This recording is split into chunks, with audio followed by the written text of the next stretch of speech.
V gledališču Roseti smo sinoči lahko poslušali poučno uro zgodovine, ki je bila v Italiji dolgo zamolčana. O eksodusu, fojbah in tudi o fašističnem nasilju nad Slovenci in Hrvati. Pismo očetu v taborišče na Rabu. Tam smo izvedeli, da Italijani so požgali tudi našo hišo. Očeta pa ni bilo več, da bi jo na novo zgradil.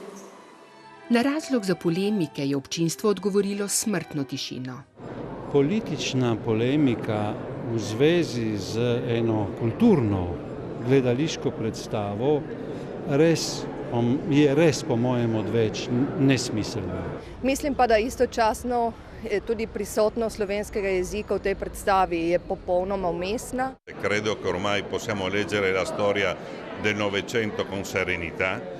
Ci sono state delle cose gravissime, però credo che tranquillamente possiamo parlarne ormai. Nihče se tudi ni mogel spotakniti ob slovenske besede Borisa Pahorja, ker jih v besedilu ni bilo.